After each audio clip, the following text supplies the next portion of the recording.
I started cooking quite late actually. I was maybe 21, something like that.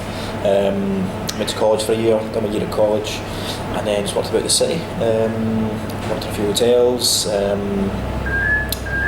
in a couple of restaurants. I worked for Quarriers Charity as well. We set up a training restaurant for adults with mental difficulties and epilepsy, and I kind of just taught myself in many respects, you know. I just read loads of books and just took my cooking on myself. And at 24 I just thought, do you know what, stuff it, I'll just open my own restaurant, and here I am, 7 years later. What is it about Cail Bruich that has kind of stood the test of time? Do you think what makes it so successful? Well, first and foremost, the food and the service is number one priority. Every customer that comes through the door is treated the same, and everybody's a VIP. And the food is light, it's seasonal, it's fresh. It appeals to most people as well. And it's a family-run restaurant as well. So I'm in the kitchen cooking, and my dad's out the front. My mum's kicking about as well. And the restaurant manager is my brother-in-law as well. So it's a real family vibe, and we just really care about our customer experience. We don't want anybody to complain. We want everybody to have a really nice time when they come in. And as I say, it gives a really nice atmosphere, a really nice vibe. You know, the guy who's cooking your dinner is a guy who owns the place, and the guy serving you is a guy who owns the place. You know, so what you think of the food and the service really matters to us. You know. And it sounds like it's been quite a learning curve. You opened your own restaurant pretty early in your career. Yeah, absolutely. I'll make no bones about it. I made loads of mistakes at the start. But obviously I tried to learn from them, and kind of 6-7 years down the line then I'm starting to reap the benefits. Traded through some really difficult times. The past 3-4 years have been really tough, but we're still here. We're still trading, we're still cooking, and people are really enjoying what we do. So yeah, I suppose you don't have some people. It's quite an unorthodox way of doing things, you know. But I just thought I could do it, so I thought, why not? Yeah, the food is very product driven and very seasonal. We try not to buy anything out of season at all. One, it's expensive, and two, it's just not a done thing, you know.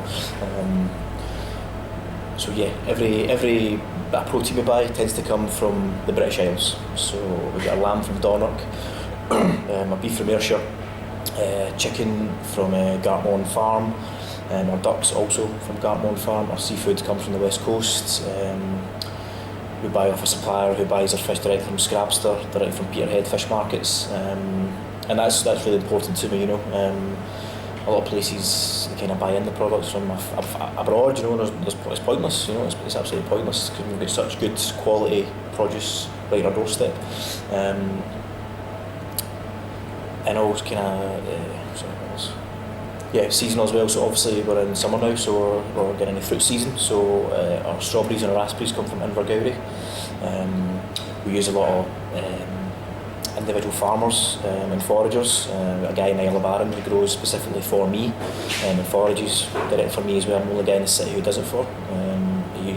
He sells on the island, but he only comes off the island to deliver to me, which is pretty cool, you know. So basically I'm at his mercy. So if he grows something and it's good, then I take it off him, and then I have to come up with the dish. So that's a good challenge for me and the guys, to have somebody like that who just who dictates to me what I can cook, not the other way about, you know, which is pretty nice, which is pretty cool. And that's great for the tasting menu as well. We do a tasting menu, which is a surprise, 7 courses. So don't tell the guests what it is. So we're basically just left up to our own devices to cook dishes for people, you know. And it means we can keep creative, keep fresh, and we're supposed to be a bit different, you know. Often the customer are different. Because a lot of places cook the same stuff, you know, and it's like root veg in the middle of summer, and you're like, what the hell's going on here?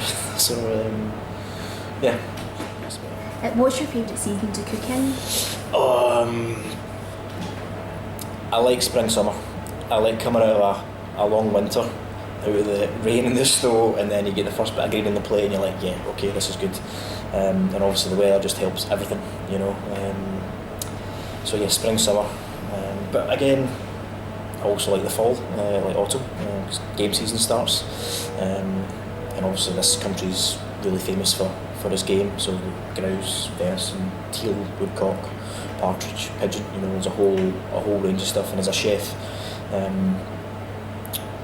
it's quite challenging for us to come up with, to make these things delicious, you know, because they're flying in the sky, you know, and you're shooting down, you have to kind of put it in the plate and make it edible, which is a real challenge for us and the guys. But it's a challenge we enjoy, you know, that's part of being a chef, you know, you have to be creative, you have to constantly challenge yourself and question yourself as well. The menus are all, dishes are all created around the seasons, so basically just kind of see what we can use, see what's available, what's good that time of the year, and then we just have to come up with a dish. So I'm in constant contact with the sous chef, and we just constantly talk about food, new ideas, new dishes, something we've seen, something we'd like to try. Some things work, some things don't work, you know.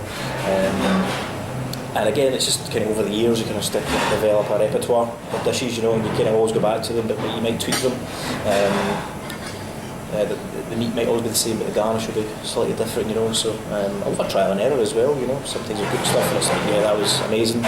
Other times like, nah, that's not going to work, you know. So yeah, it's a kind of constant creative process in Cail Bruich, you know. Kind of always try to change things, much to the annoyance of the front of house as well. I change things at the last minute. They don't know the dish, but it kind of keeps them interesting and keeps people sharp as well. Can you tell us why you chose the West End to open your restaurant and what you think about the restaurant scene in the West End? I'd love to give you a little romantic story about how it all came out, but it was like the first place we kind of came across. It's like, yeah, we'll just take it. I'm a bit naive at the time, but no, the West End's always going to attract people to, you know, it's kind of cool, it's bohemian, we've got the university around the corner, loads of great restaurants, and it's a kind of cool vibe.